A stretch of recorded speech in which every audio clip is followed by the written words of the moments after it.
This is the Powered Up Podcast, show 94.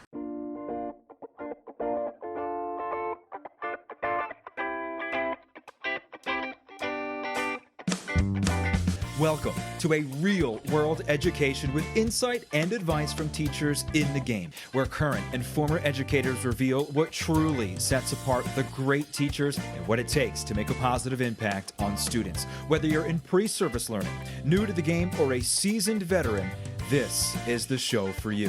You'll leave feeling inspired to take action because we are powering education by empowering you.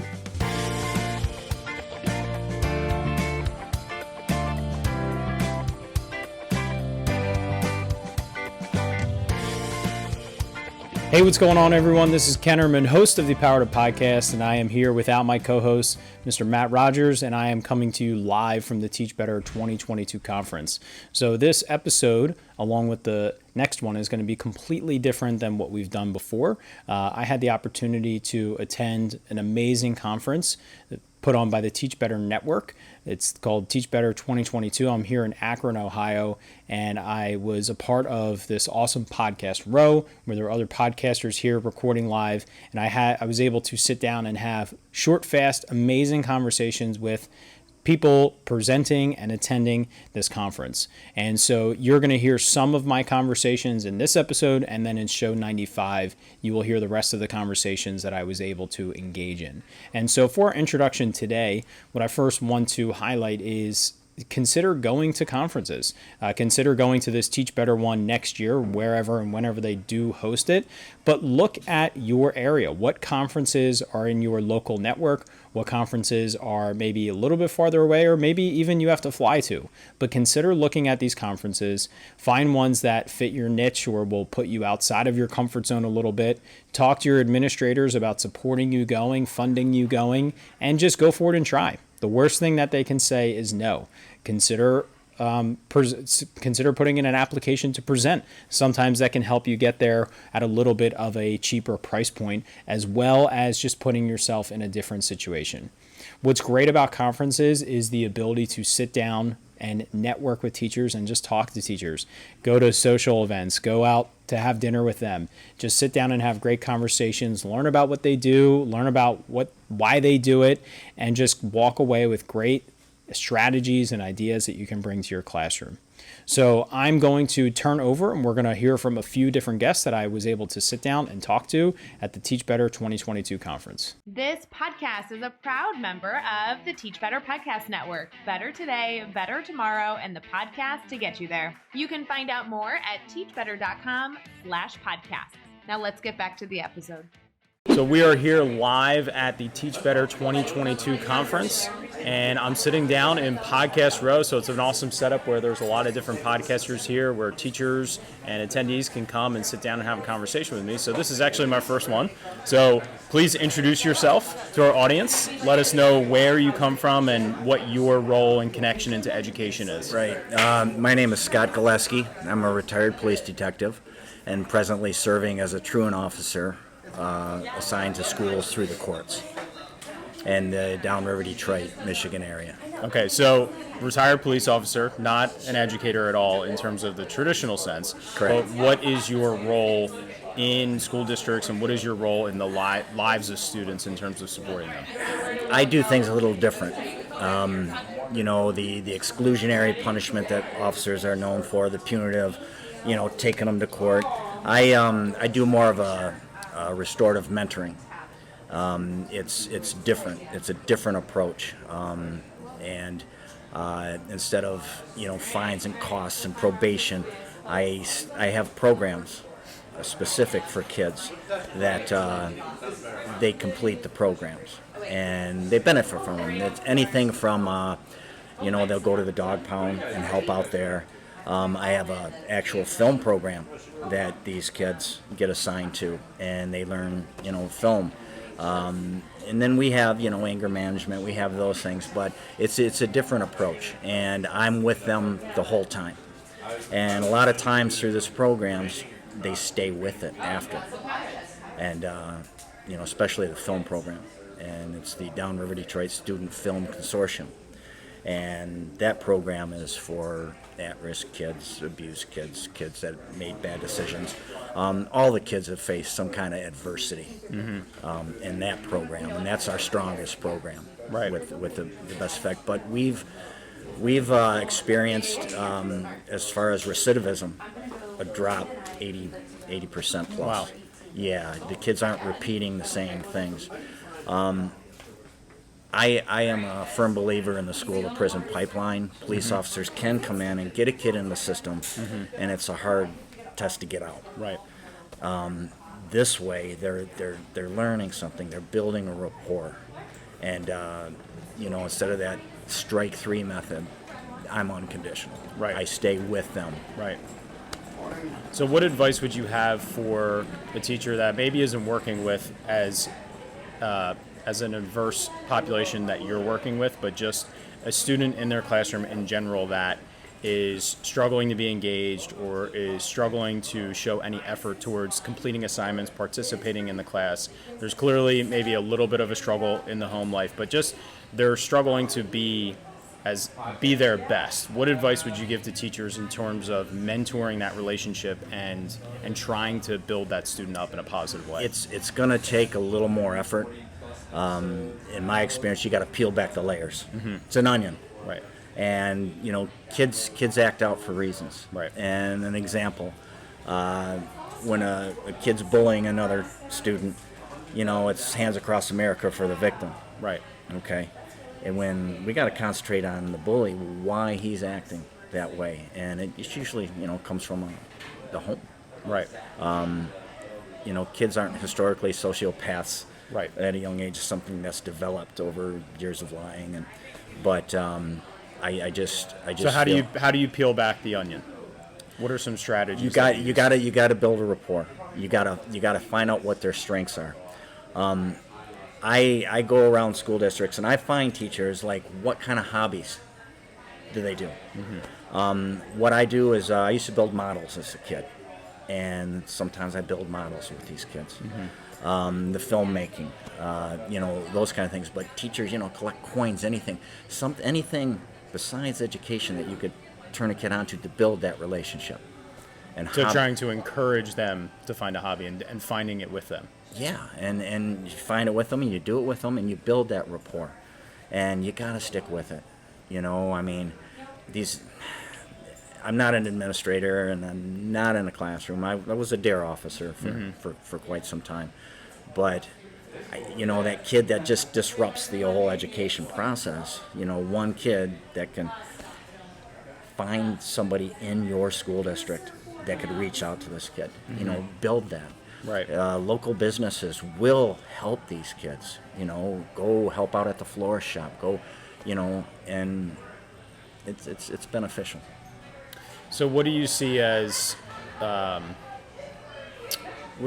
of the most shining moments of your work with students in terms, and you can be very specific or general as well. Just I'm 57 years old, and I've got hundreds of stories, but some that stick out. A young individual was They're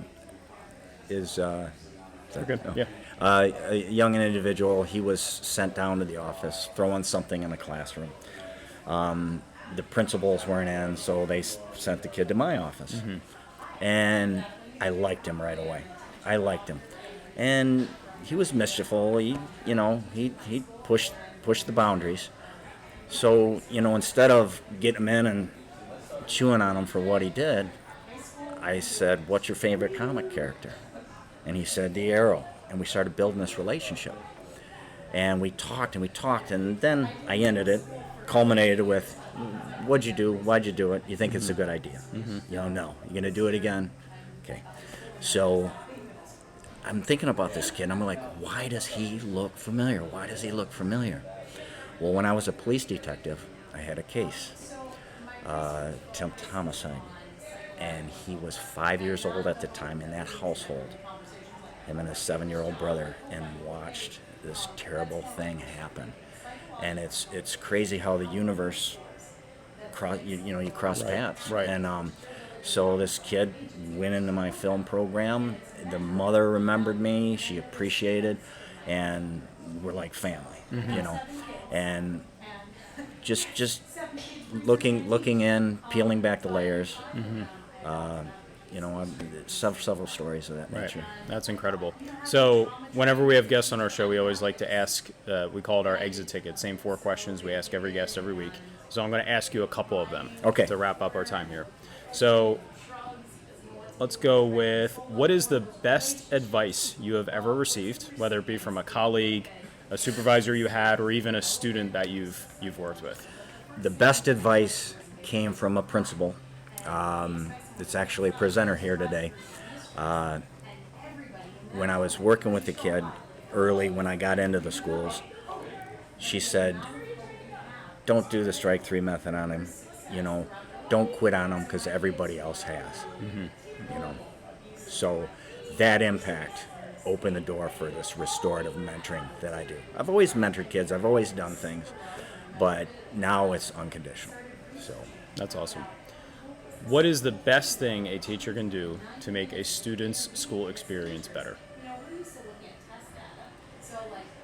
Peel back the layers. Get that onion out, peel it back, find out the root cause. I know, you know, it's not up to teachers to go knocking on doors and everything, but sometimes school's the best thing a kid's got going, you know, and that difficult kid, you know, if you can't do it, find somebody who can. And there's somebody in that school district. Start that network. Right. Yeah. Yeah, I love that. So last question is, how can our audience connect with you, follow you, reach out to you? What's the best way for our audience to learn more from you? Vicki Wilson Consulting. I will come to your district. I will show you how to set up this restorative mentoring, bypassing the school-to-prison pipeline and the whole juvenile court system. And then film program on Facebook, Downriver Detroit Student Film Consortium. Awesome. I will link to all of that on our show notes page, which can be found at powereduup.com/teachbetter22. Thank you for your time. I appreciate it. Thanks. I am sitting down with another fellow podcaster. Welcome. Thank you. Appreciate it. Can you introduce yourself, let our audience know where you're from, tell them about your podcast, but also your role in education? Yeah, my name's Eric Guise, and my podcast is Got Tech the Podcast. We both live in Pennsylvania, but we teach in Jersey. We're tech coaches. My partner's name is Nick Johnson. Really, we're ed tech coaches during the day. We're science teachers. We're podcast enthusiasts, and we love podcasting. Our podcast is about ed tech tools, finding ed tech tools for teachers to use in the classroom, doing all the research so they can just focus on teaching. Some of them are one stop, does one particular function really well. Others are more like project-based where you have to incorporate them in App Smash a little bit. Right. So going down that road with EdTech tools, what would you say is one really great tool that's super specific? It does one very minute function, and then another one that is really comprehensive that teachers can use hopefully on a very frequent basis, because I think there's benefit to two. There's some that you want to solve a specific problem, and then other ones where as a teacher you feel like, all right, if I invest time into learning this, I can use it a lot, and I invest time for my students to learn it, they're going to use it a lot. So both of those. We really strive to get teachers to pick an educational toolkit. So it's your EdTech toolkit, and that's where you try to move 5 to 7 tools in that you're going to use throughout that year. Right. And stay with them. But one that I really enjoy, a specific tool that does something really well, is Mote. Mote is phenomenal for feedback. I use it for so many different activities as well. But it's a Google extension that gives personalized feedback to the students. During the pandemic, they love to hear your voice. Right. This is one that steps up for that. You could also get them to use it to help get them students organized, like writing activities. Explain how it works, because I love Mote. I'm a huge fan of it. So Mote works, it's an extension, you download it, and then what you do is anywhere that you want to leave a comment now, pretty much. I mean, it's really, really good in the G Suite. Yep.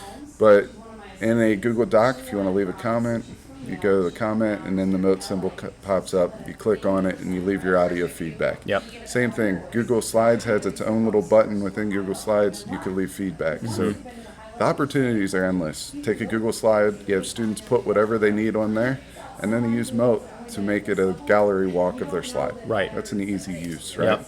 So there's so many different uses that you could do with it. It's a very specific tool for feedback, but within that, there's You can so be many- creative with it, and Oh, it's a huge. I think it's huge for teachers for efficiency. Especially, I was really encouraging because I'm an instructional coach in my district, and so I was working with a few high school English teachers who 3 or 4 times a year they have 4 to 8 page papers that their students are submitting, and reading them and providing feedback is a huge time suck for them. And so I showed him Moat, showed him how efficient it could be, which the teacher loved for efficiency, and then we created a system where the students had to kind of fill out a reflection log showing that they actually used the feedback and listened to the feedback. That's awesome. And then moving forward, they had that reflection log, and it was simple things like, what did I do really well? What did I not do really well that I need to improve? And then the next writing piece, it was, let's go back to that reflection log, make sure you keep doing what you're great at, don't repeat what you didn't do well at. Make sure that you're reaching out to me and asking, hey, you said last time my introduction wasn't organized. Is my introduction organized now? And then even sharing those feedback logs so students could look and say, wow, I'm really bad with conclusions, but my friend over here is great with conclusions. Let me collaborate with that person. And it all really stemmed from being more efficient with Moat. And it's kids like listening to it versus reading comments. It makes a little bit more sense. You can put depth in it more. Yeah, it's amazing. And you spoke on efficiency of the tool. I'll give you my example. I was an AP science teacher, and I would grade labs. Claims, evidence, reasoning was the structure that we used, and I was saying the same things over and over and over again, or writing them or typing them. And I have these big bear paws, so typing I'm really slow, writing really slow, but this allows me to be quicker. On a typical lab, it would take me about 8 hours to grade a class, set of labs. It took me like 2.5 when I used Moat. Right. So they have the ability to do canned comments. So if you feel like you're saying, hey, this is not the correct format of writing a hypothesis, you just go up to the canned comment, you drop it in, and you're off to the races. Right. Amazing. Yeah, that's great. Yeah. That's great. All right, so now the more comprehensive tool, one that we can use for a lot of different strategies in our classroom. All right, so the one that I'm pushing right now is Canva for Education. And I know both of these tools are starting to have a name for, like, they're known. Yep. But there are still schools out there that don't have Canva for Education, and it's free to schools. Free. It is is free for free. every teacher. Reach out to Scott Nunes, he'll set you up. There's a plug for Scott. Yep. You can throw me one later. Yeah.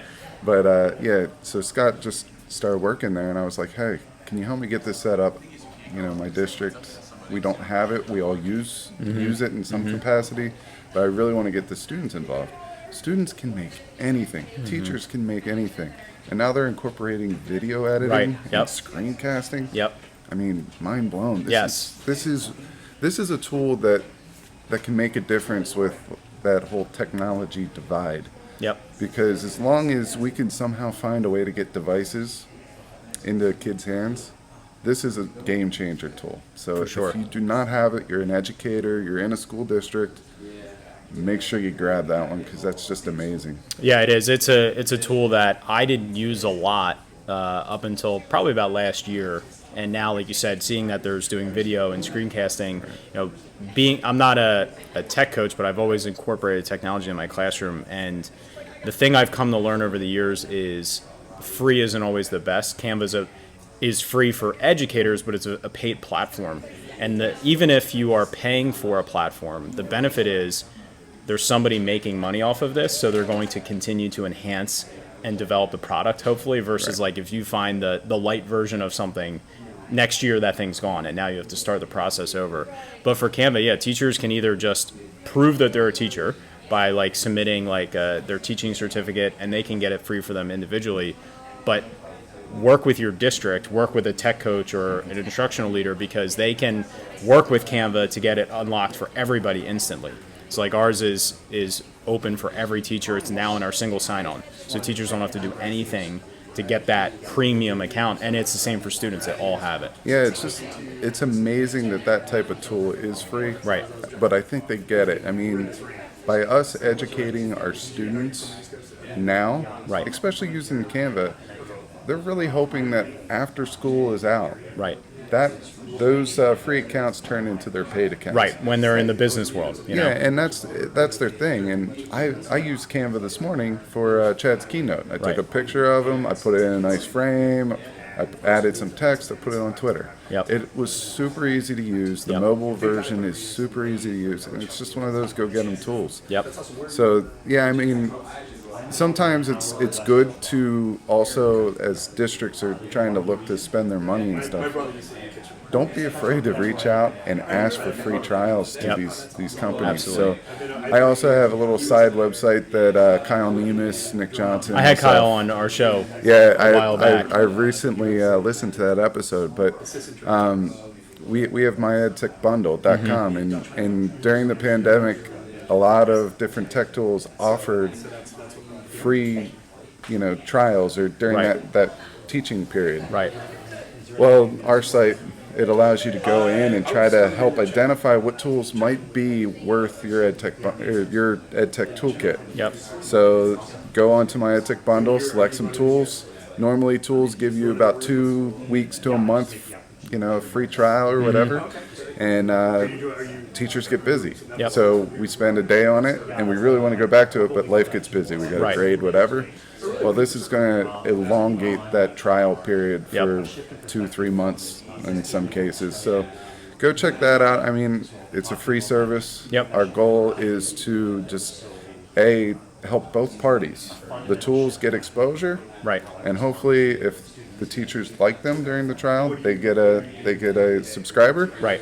And also help the teachers, which is going to help the students, find a tool that's going to enhance learning and increase student engagement. Yeah, absolutely.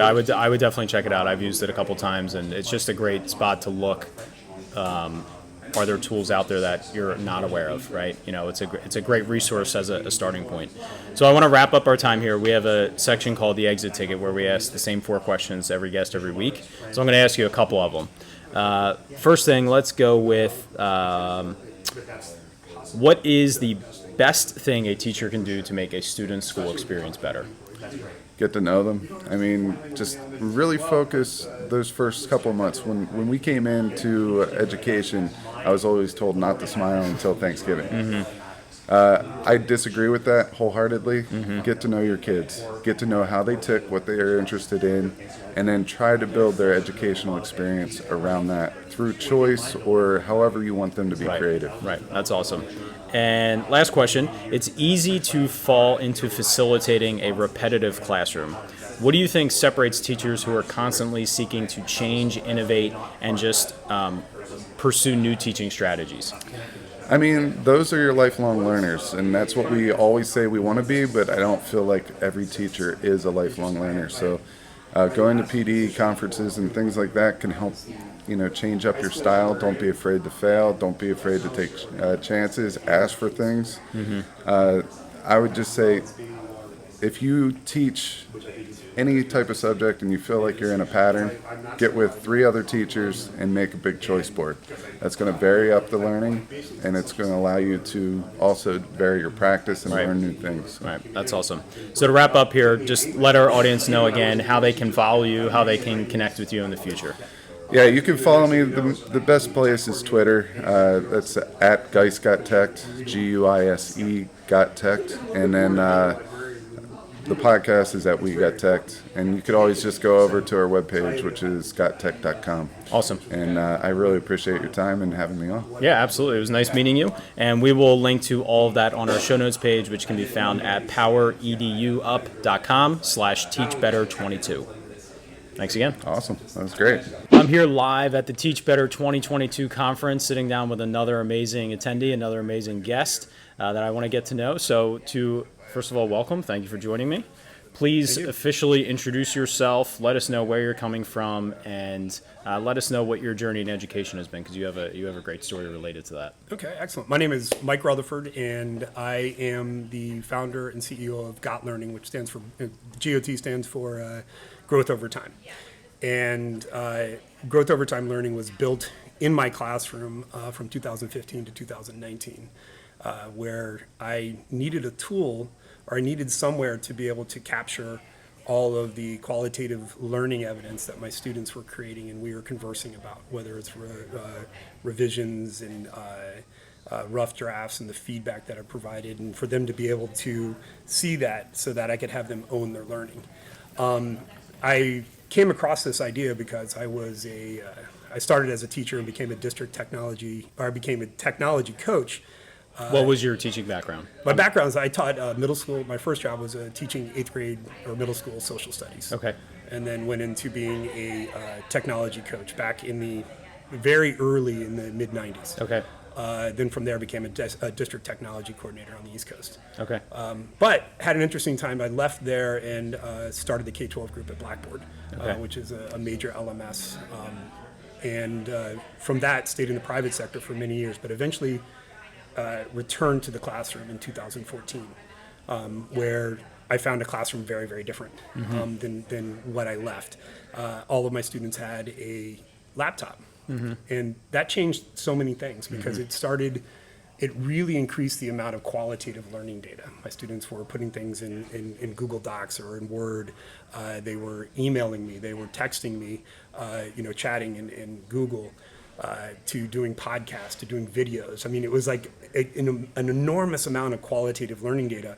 And I felt like I spent so much time searching for that qualitative learning data on the kids. When I really wanted to take a deep dive on a student, the amount of searching I had to go do was incredible. Not only did I have handwritten things and projects and presentations that they did, but then I also had all that digital stuff. So I really started cataloging it and realized that I was hitting about 2,000 to 2,200 sources of data a week across all my 135 students.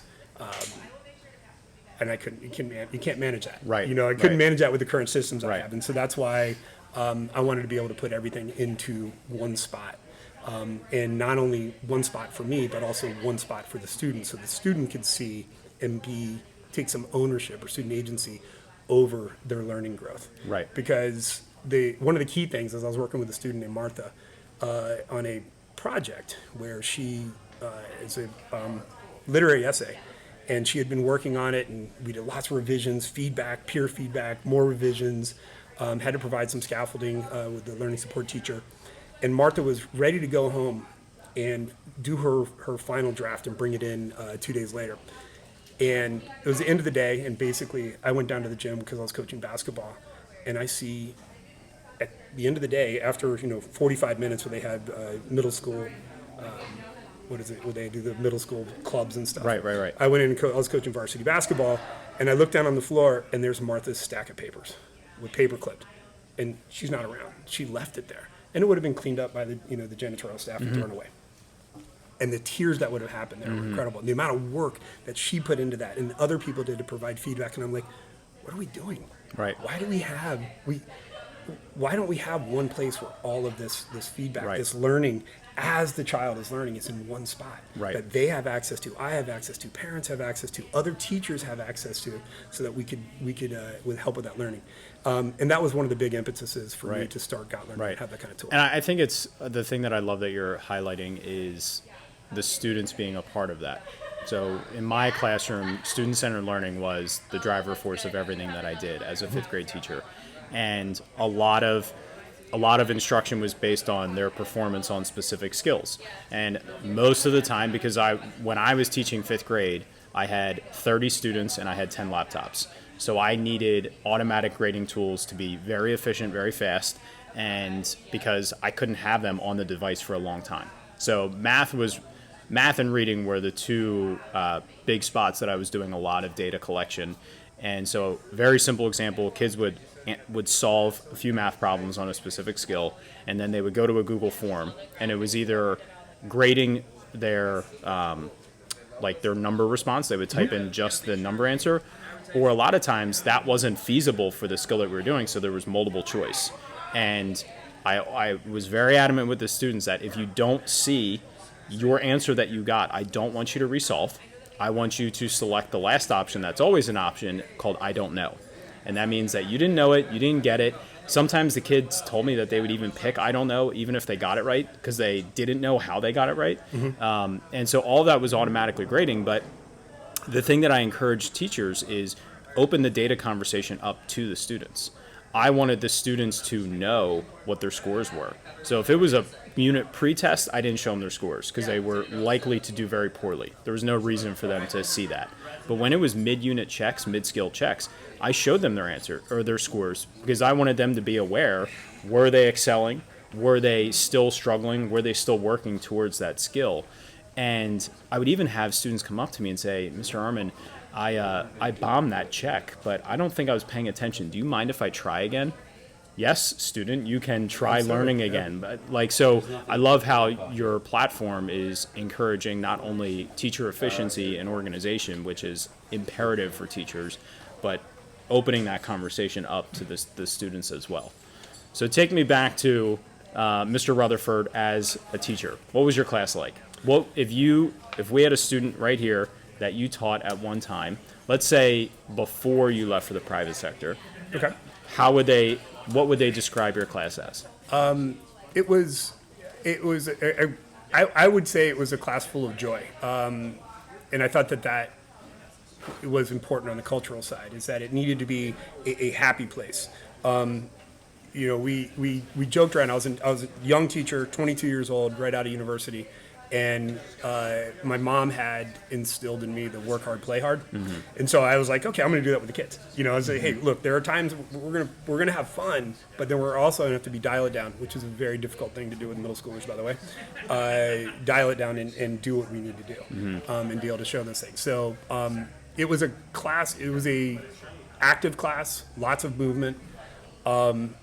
Once again, my mom was my mentor as a teacher, because my other teacher, the teacher mentor I had just down the hall, basically just came in and said, hey, let me know if you need anything. And that was it. And so I ended up having, and this gives you my age a little bit, but I used to have to call my mom and talk to her, and long distance then was actually a thing, where you pay $1 per minute to talk to somebody. So I would videotape the class and send her VHS tapes of what was going on. We didn't have FERPA or COPA or anything like that at that time, but I'd send her the VHS tapes, and she'd give me feedback on what to do. So she helped me a lot with making my classroom very collaborative. Taught me how to make it engaging, and that entertainment is not synonymous with engagement. There's intellectual engagement, cultural engagement, all kinds of different levels of different kinds of engagement. So it was fun. We worked hard. It was a civics class, so we got to talk. It was 1992. It was an election year, so it was absolutely fantastic to let kids have their own voices. Right. There are so many things that I did wrong, as a teacher, that I look back and I'm like, wow, I did not know a lot of things. So, right. But it was a great experience. Right. And the kids enjoyed coming to class. I enjoyed coming to class. That's awesome. So I always find it interesting when I get to talk to educators that were in some sort of private sector, or teachers that had a career and then went back to school and became a teacher. Your insert was in the middle, because you always hear in classrooms, we have to get you ready for the real world, or in the real world you can't do that. And I like to joke with teachers, we went to school, we went to college, and we went back to school. We've never been in the real world. We don't know what the real world is like. So what did you learn when you were in the private sector that you felt, aside from the obviously building that LMS has taken you on the journey you've been on, but aside from that, what do you feel you learned in the private sector that had an impact on the way you facilitated your classroom or the way you interacted with students that was a little bit different when you went back? First, I'm going to give two answers on that. The first one is about the real world, and I look at it as every single person in the United States and in most countries goes to school, and that's very much part of the real world. So I try to stay away from that word, that phrase, if you will, because I usually say outside the classroom, because it is very much a real world, especially for those of us who have spent our entire lives in education. So answer second part of that question is, what did I learn? I would have to say the thing that made the biggest impact on me in the private sector was assessment. And you go, wait a second, you don't test employees. And it's like, yeah, you kind of don't test employees, but you do assess them. And as a manager or working for a manager, you are assessed. And whether that's by the work that you do, If you've given a task to do, and you do that task and you give it to your manager just doesn't write something and say, okay, let's move on to the next task. If it's not right, it comes back. We meet. Hey, you need to go meet with Shilpa, and Shilpa will help you understand how to do this a little bit better so you can get this done. And so there was a lot of feedback, and there are these feedback loops that constantly happen through conversations. Some of it was done face to face, some of it was done asynchronous via email or Slack or whatever it may be. But it was that constant conversation on how to make and to make things better, or to do the task better, and actually have mastery of the task. And so the big surprise to me, and then we look at the annual. You think about summatively, how are you evaluated? You would have end of year reviews, in whatever that is. And it was interesting because when you got into end of year reviews in the outside of the classroom, they're all done qualitatively. Hey, this is what you do well. This is what you need to work on, and this is, here's what I think you should be doing. Let's go ahead and set up a plan to do that. It's like, that was the big aha moment for me. When I went back into the classroom, I was teaching 6th grade humanities in a departmentalized approach. So I had all humanities students. So I had to teach kids reading and writing along with the social studies part. And it became very difficult for me to sit there and someone would write a story or write a narrative for me to turn around and say, here's the grade. And it's like, wait a second, that's not how I did it the last, when I was outside of the classroom. We talked about, hey, this is what you do well as a writer. This is what you need to work on. Let's look at either your learning progressions, or we called them roadmaps on our reading and writing continuums. This is what you need to work on next. Right. And I found that to be so much more powerful, to be able to give or help the student own their learning and know where they've come from, where they are, and what they need to do to get better. And what happened from that was we focused on student learning. Right. And that was like this angelic thing. And that's where it was cool. We didn't talk about, we weren't talking about grades, we weren't talking about behavior, we weren't talking about attendance or anything else like that. We were talking about them getting better as a writer. Right. And they knew exactly where they were. That was the big epiphany I saw as coming from the private sector back into the classroom. Yeah, and I think with that, we as educators, we have to teach students why that feedback is important and why that continuum is important. I was working with a high school English teacher who was struggling to get students to use the feedback that he was providing, and he was spending a lot of time giving them very specific feedback in their writing. And I had the conversation with him, have you ever explicitly taken the time to show the students why your feedback is valuable? And so we created a system, which probably would have been a lot easier with your tool that you've developed, where the students looked at their feedback, cataloged their feedback, and then when it was their next writing assignment, they used that feedback to make sure they kept doing what they were good at, and didn't keep doing what they weren't doing as well. They improved on that.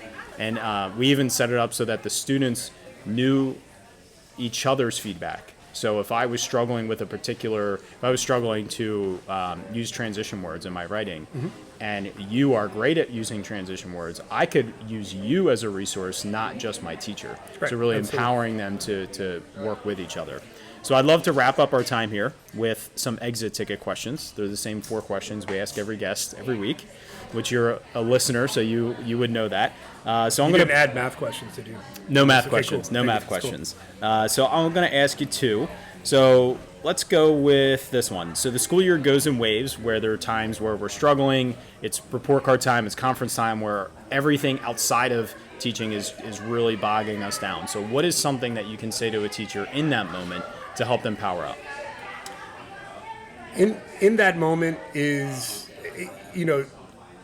it is what it is at that time, but to know that those ups and downs, I'm going to quote, now I'm going to sound like another podcast, but is every rose has its thorn, if you will, not to quote Poison, the band, that's the hair band that sang that back in the 1980s, is, or you could use a roller coaster metaphor, let's use that instead. There are ups and downs, and there are times that it is, you're going up, and you got to, it's one of those things you got to power through. Whether that is you go out and get a big box of Krispy Kreme donuts, or you drink coffee, or I used to go out and watch the movie Teachers, if you've ever seen that with Nick Nolte. That would just fire me up for many different quotes that are in there, to get through those struggling times, to know that there is light at the end of the tunnel. And one of the best things to do with that is to have not only mentors, but people in your group that can help you support you through that. Because each of us go in our own personal ups and downs. Some days, you could have a really horrendous day, but the teacher next to you, your teaching friend, if you will, had a great day, and they can help out. And so having those the band of brothers or sisters that you can rely on is super, super important. Absolutely. All right, so last question. What is the best advice you've ever received? Could be from a colleague, a supervisor, or even a student. I'd have to go, the best advice that I've ever received would be from my mentor. I'm going to go back to my mom, my mom is a teacher, administrator, and also author. I was really confused when I was at undergrad, because I had an entire class in undergrad teaching that did the difference between goals and objectives. And we wrote about that for an entire semester, which was, I think, pretty much a waste of time. Correct. And so, my mom really helped me because I was starting to do student teaching rotations during this time. And she goes, hey, look, what do you want the students to know and be able to do when you leave your classroom? And that was a little piece. Now, granted, there isn't an assessment part in there. She was helping me at that moment, at that time, as a pre-service teacher, of what do you want them to know and be able to do. She didn't say, how are they going to show it? I mean, how are you going to, all those kind of things. Right. She was just helping me at that moment. And that really helped me get away from the hand turkey moments of an assignment. Hey, we did hand turkeys, at Thanksgiving. Well, what did you want them to know and be able to do by doing that? Were you working on hand-eye coordination or something like that, or was you just doing an activity? Right. And so that helped me immensely as a first-year or pre-service teacher to realize this is what I want the students to know and be able to do. And I thought that was, I constantly think about that all the time. I think that's great advice, because using the hand turkey, that's a great activity, especially if you want your kids to practice fine motor skills. Right. But having that mindset as the teacher helps you design the approach of the activity. So if that's what you want them to gain from doing the hand turkey, don't cut out the feathers for them ahead of time. They have to cut it out themselves, right? If your goal is to do fine motor skills. Right, exactly. Just having that mindset can allow you to just make sure you're effectively approaching every activity that you do with the kids. And it doesn't mean that you have to do more work or more planning. It's just setting your mindset for that. So to wrap up here, just let us know how our audience can follow along with you, connect with you, and also, again, about reaching out about your product that you have. Okay. First off, you can the website is gotlearning.com, GOT Learning, which stands for Growth Over Time. You could reach us there. Also on Twitter at Growth Over Time. Also available on LinkedIn at Got Learning, and also on Facebook. And we also have a great teachers group on Facebook of teachers using Got Learning. People who really look at feedback and learning conversations as important in their learning to get there. So. And you get you can jump online right now and get right into the platform and try it out. We even have a sample class so you can see what learning conversations look like and how using and having individual student record of their learning is so key. So to be able to see that growth over time and how we are technology agnostic and content agnostic and process agnostic, how other teachers that even work in the same building use the platform differently to meet their needs. Right. So, and you can do that free just by jumping on the website right now. Awesome. Thank you so much for your time. We will link up to all of that on our show notes page, which can be found at powereduup.com/teachbetter22. So Mike, thanks again. Hey, thank you very much for having me on. I appreciate it. Absolutely.